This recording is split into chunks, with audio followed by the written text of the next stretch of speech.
En France, un tout nouveau chapitre s'ouvre pour l'immobilier. On parle d'un statut inédit pour les propriétaires bailleurs qui vient d'être créé. Alors analysons ensemble ce qui va changer concrètement pour les investisseurs et pour le marché de la location. La crise du logement, on en entend parler partout. La grande question, c'est comment inciter les propriétaires à remettre leurs biens en location et surtout en longue durée. Après des années d'hésitation, disons-le, une réponse législative est tombée le 14 novembre 2025. Voyons tout de suite de quoi il s'agit. Il faut savoir que ça n'a pas été simple. Il aura fallu 10 ans. Oui, 10 ans de discussion pour y arriver. Mais ça y est, l'Assemblée nationale a finalement donné son feu vert pour un statut fiscal entièrement dédié aux propriétaires qui louent leurs biens non meublés.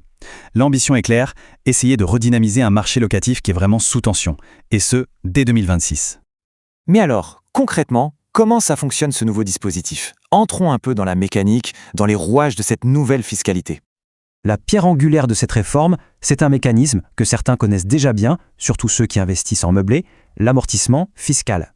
La grande nouveauté, c'est de l'étendre maintenant à la location nue, donc sans meubles, pour la rendre bien plus attractive. Le système propose en fait des taux d'amortissement différents. Pour un appartement neuf, le taux de base est de 3,5%. Pour un logement ancien, on part sur 3%.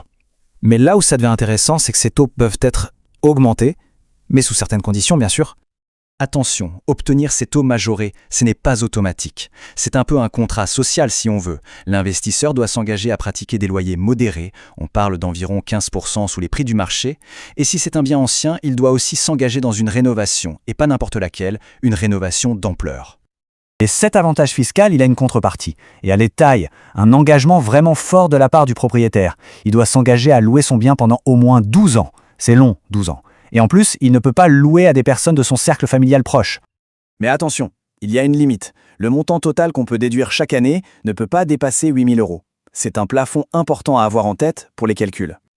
D'accord, mais pour bien saisir la portée de cette loi, il faut faire un petit retour en arrière. Pourquoi est-ce qu'elle arrive maintenant, après toutes ces années? En fait, c'est le résultat d'un très très long compromis politique. L'idée, elle n'est pas du tout nouvelle. Imaginez, depuis 2015, les professionnels de l'immobilier demandaient un statut spécifique. Un statut qui puisse stabiliser et surtout sécuriser l'investissement locatif sur le long terme. Le taux qui a finalement été adopté, ce fameux 3,5%, eh bien c'est un pur produit du compromis politique. D'un côté, on avait un gouvernement assez prudent, qui proposait 2%, de l'autre, un rapport parlementaire beaucoup plus audacieux qui visait carrément les 5%. Au final, la loi a coupé la poire en deux. Mais ce n'est pas tout. Cette loi ne s'est pas faite seule. En même temps, le législateur a aussi décidé de rendre la location meublée, notamment de courte durée, beaucoup moins attractive en réduisant fortement ses avantages fiscaux. L'objectif est limpide, rééquilibrer le marché pour favoriser la location longue durée. Bon, un nouveau statut, c'est une chose. Mais est-ce que c'est la solution miracle à la crise du logement? Dès son adoption, des voix critiques se sont fait entendre et elles sèment le doute sur son efficacité réelle.